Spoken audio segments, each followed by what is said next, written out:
নমস্কার বন্ধুরা, আমি সঙ্গীতার সাতকাহনে সবাইকে স্বাগত। আজকে তেল পটলের একটা রেসিপি নিয়ে এসেছি, সম্পূর্ণ নিরামিষভাবে তৈরি করেছি। আশা করি আপনাদের ভালো লাগবে। যদি ভালো লাগে তাহলে আমার চ্যানেলটা সাবস্ক্রাইব করে আমাকে একটু সাপোর্ট করবেন আর আমাকে এগিয়ে যেতে সাহায্য করবেন।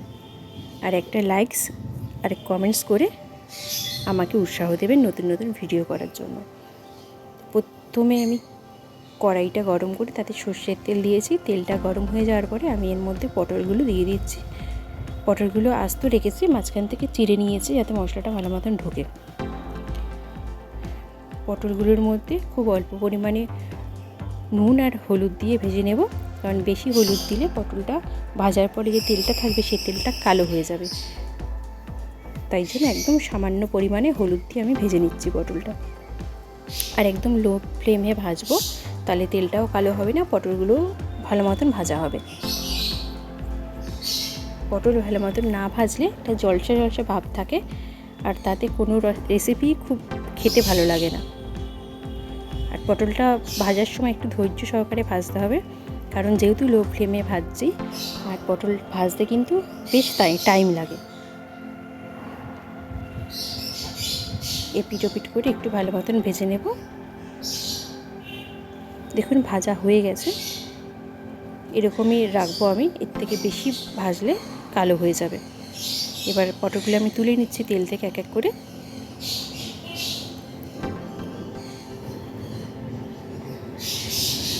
এই তেলের মধ্যে আমি ফোড়ন হিসাবে দিয়ে দিলাম একটা শুকনো লঙ্কা আর কালো জিরে। ফোড়নটা একটু ভাজা ভাজা করব, করে এর মধ্যে আমি একটা মশলার পেস্ট দিয়ে দেব। এর মধ্যে আছে আদা, টমেটো আর কাঁচা লঙ্কার পেস্ট। এটা খুব ভালো মতন আমি একটু ভাজা ভাজা করে নেব, মানে কষিয়ে নেব, যাতে আদা আর টমেটোর কাঁচা গন্ধটা চলে যায়। তারপর এর মধ্যে কিছু আমি গুঁড়ো মশলা অ্যাড করব।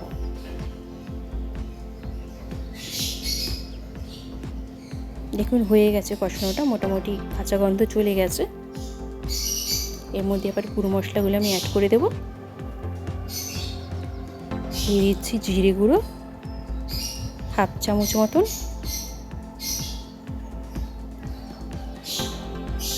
দিলাম ধনে গুঁড়ো, এটাও হাফ চামচ, দিয়ে দেবো হলুদ, আর দেবো অল্প করে কাশ্মীরি লাল লঙ্কার গুঁড়ো। যেহেতু আমি কাঁচা লঙ্কা আগে থেকে দিয়েছিলাম, তাই জন্য এখানে নর্মাল লাল লঙ্কা আমি ব্যবহার করিনি।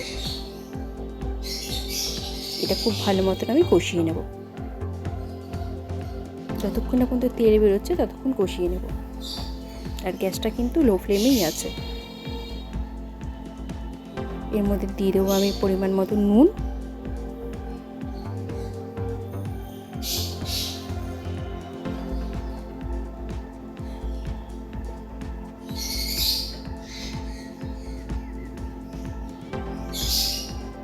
কষানো হয়ে এসছে, দেখুন তেল বেরিয়ে গেছে সাইড থেকে।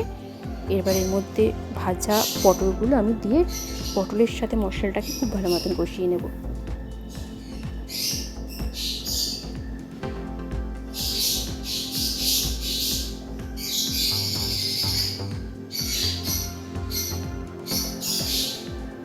দেখুন পটলের সাথেও মশলাটা খুব ভালো মতন কষে গেছে,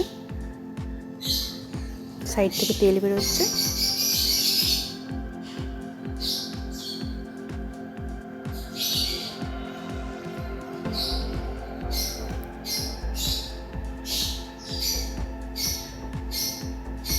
এবার এর মধ্যে আমি উষ্ণ গরম জল দিয়ে দেব, অল্প পরিমাণে দেব, যেহেতু এটা মাখা মাখা টাইপের হবে, খুব ঝোল হবে না, তাই জন্য একদম অল্প পরিমাণে আমি উষ্ণ গরম জল দিয়ে দিলাম। দিয়ে আমি গ্যাসের ফ্লেমটা বাড়িয়ে দিয়েছি, একটু ভালো মতন ফুটে উঠেছে। দিয়ে দিলাম চিনি পরিমাণ মতন। আমি সব রান্নাতেই চিনি ব্যবহার করি, কারণ চিনি না দিলে আমার মনে হয় যে টেস্টের ব্যালেন্সটা আসে না। দেখুন ভালো মতন ফুটে উঠেছে। এবারে আবার আমি গ্যাসের ফ্লেমটাকে লো করে কিছুক্ষণের জন্য ঢেকে রাখবো।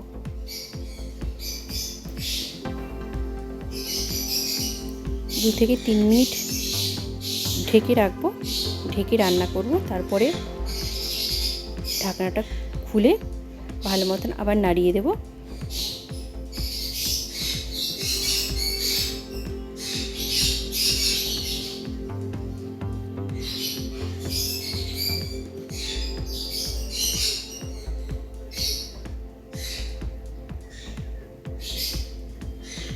ভালো মতন নাড়িয়ে দিয়েছি। এবারে আরও 1 থেকে 1.5 মিনিটের জন্য ঢেকে দেব। 1.5 মিনিট বাদে দেখুন একদম হয়ে গেছে। এরকমই রাখবো, কারণ এটা যখন আর একদম ঠান্ডা হয়ে যাবে তখন কিন্তু এই গ্রেভিটা আরেকটু টেনে যাবে। এর মধ্যে এখন আমি দিয়ে দেবো গরম মশলার গুঁড়ো,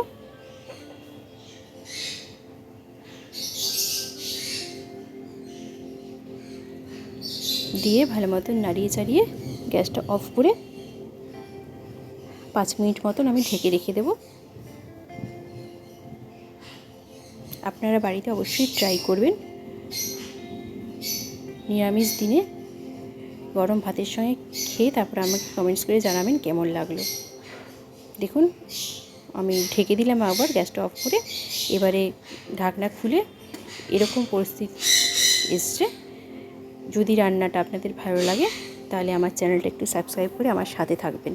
আর এতক্ষণ ভিডিওটা দেখার জন্য সবাইকে অনেক অনেক ধন্যবাদ।